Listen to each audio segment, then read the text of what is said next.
Selamat pagi teman-teman, kami dari kelompok 4 yang beranggotakan 3 orang. Perkenalkan, nama saya Sonia Miranda Simorangkir sebagai pemateri pertama, dan kedua teman saya, Lulu Lolita Panjangan sebagai pemateri kedua, dan Maulida Acara sebagai pemateri ketiga. Materi yang akan kami bahas adalah pengajaran bahasa dan sastra Indonesia di SD, yang terbagi menjadi 4 poin. Yang pertama adalah pengertian sastra anak, yang kedua tujuan pembelajaran bahasa dan sastra Indonesia di SD, yang ketiga manfaat sastra anak, dan yang terakhir pengajaran sastra di dalam kurikulum 2013. Materi yang pertama adalah pengertian sastra anak. Pengertian sastra anak sebenarnya tidak terlalu berbeda dengan sastra orang dewasa. Keduanya sama-sama berada pada wilayah sastra yang mencakup kehidupan dengan segala perasaan, pikiran, dan wawasan kehidupan yang berbeda, hanya fokusnya saja. Sastra anak-anak menempatkan anak-anak sebagai fokusnya. Ada yang mengartikan bahwa sastra anak-anak itu adalah semua buku yang dibaca dan yang dinikmati oleh anak-anak. Pernyataan ini kurang disepakati oleh Sutherland dan Arbuton tahun 1991 di halaman 5. Karena sastra anak-anak bukan hanya buku yang dibaca dan dinikmati oleh anak-anak, namun juga ditulis khusus untuk anak-anak yang memenuhi standar artistik dan syarat kesastraan. Norton pada tahun 1998 mengungkapkan pendapatnya bahwa sastra anak-anak adalah sastra yang mencerminkan perasaan, pengalaman anak-anak yang dapat dilihat dan dipahami melalui mata anak-anak, atau disebut dengan through the eyes of a child. Sastra anak-anak bukan hanya karya yang dibuat oleh anak-anak, bukan dibatasi oleh siapa pengarangnya, melainkan untuk siapa karya itu diciptakan.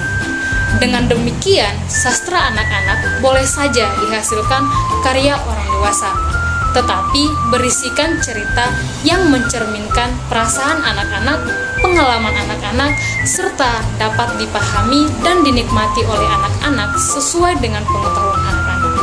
Bacaan seperti itulah yang harus disediakan sebagai bahan pembelajaran di sekolah dasar.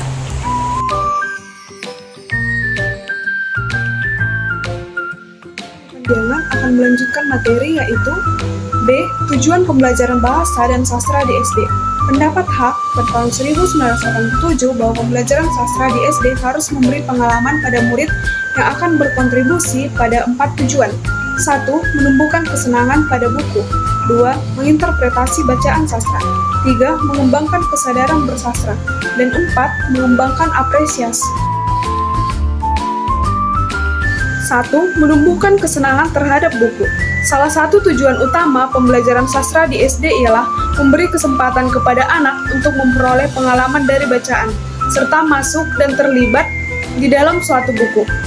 Pembelajaran sastra harus membuat anak merasa senang membaca, membolak-balik buku, dan gemar mencari bacaan.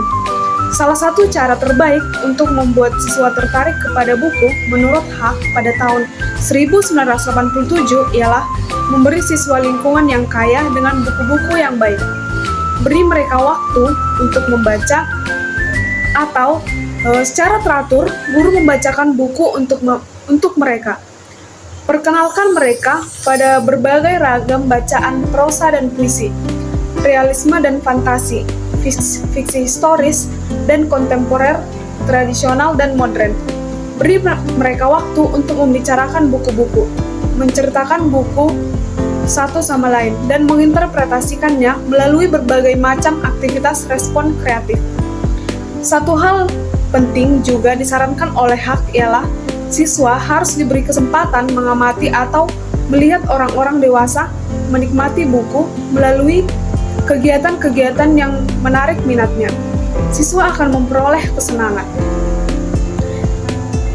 Selanjutnya yaitu yang kedua, menginterpretasi bacaan sastra. Upaya menciptakan ketertarikan kepada buku, siswa perlu membaca banyak buku. Siswa pun perlu memiliki kesempatan untuk mendapatkan pengalaman yang mendalam dengan buku-buku. guru dan siswa dapat membicarakan tentang makna pribadi yang mungkin terdapat pada suatu cerita untuk kehidupannya sendiri. Anak kelas 5 dan 6 mungkin telah merefleksikan perbandingan antara kejadian-kejadian yang ada pada cerita atau kaitan cerita dengan kehidupannya secara nyata. Ketika siswa mulai membahas penyebab perilaku tertentu pada cerita, mereka bisa mengembangkan wawasan lebih banyak kepada orang lain. Ketika siswa menghubungkan apa yang mereka baca itu dengan latar belakang pengalamannya, mereka menginternalisasikan makna cerita itu. 3. Mengembangkan kesadaran bersastra. Anak-anak yang masih berada di sekolah dasar juga harus diajak mulai mengembangkan kesadaran pada sastra. Tak dapat dipungkiri bahwa pemahaman literal meningkatkan kenikmatan anak terhadap bacaan. Ada beberapa anak usia 7 dan 8 tahun yang sangat senang menemukan varian yang berbeda mengenai Cinderella. Misalnya, mereka sangat senang membandingkan berbagai awal dan akhir cerita rakyat dan sangat suka menulis sendiri kisahnya. Jelasnya kesenangan seperti ini berasal dari pengetahuan tentang cerita rakyat. Elemen-elemen anak-anak harus pula diarahkan menemukan secara berangsur-angsur karena elemen-elemen itu memberikan bekal bagi siswa dalam pemahaman makna cerita atau puisi. Dengan demikian, guru harus menguasai pengetahuan tentang bentuk-bentuk cerita, elemen tentang memahami berat pada elemen yang mengembangkan pemahaman mengenai bentuk sastra yang berasal dari berbagai aliran sedikit demi sedikit. Mengembangkan apresiasi. Sastra juga harus mengembangkan imajinasi. Karya sastra yang baik akan membangkitkan keanehan dan keingintahuan siswa, sama seperti yang ditimbulkan oleh seni lainnya. Sastra dapat membantu mengenali berbagai gagasan yang belum atau tidak pernah terpikir sebelumnya. Nilai pendidikan yang dapat diserap anak-anak dari bacaan sastra yang pertama, membantu perkembangan bahasa. 2. Mengembangkan kemampuan membaca. 3. Mengembangkan kepekaan terhadap cerita. 4. Meningkatkan kelancaran membaca. Dan 5. Meningkatkan kemampuan menulis.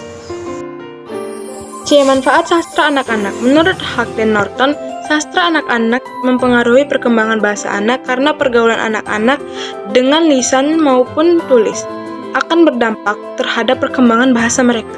Dengan menyimak atau membaca karya sastra, maka secara sadar atau tidak, pemerolehan bahasa dan kosakata mereka terus meningkat. Bertambahnya kosakata turut pula meningkatkan keterampilan berbahasa mereka. Lewat karya sastra, kognisi siswa juga dapat dikembangkan. Sastra sudah tentu menghadirkan keterlibatan orang dengan unsur kognisi.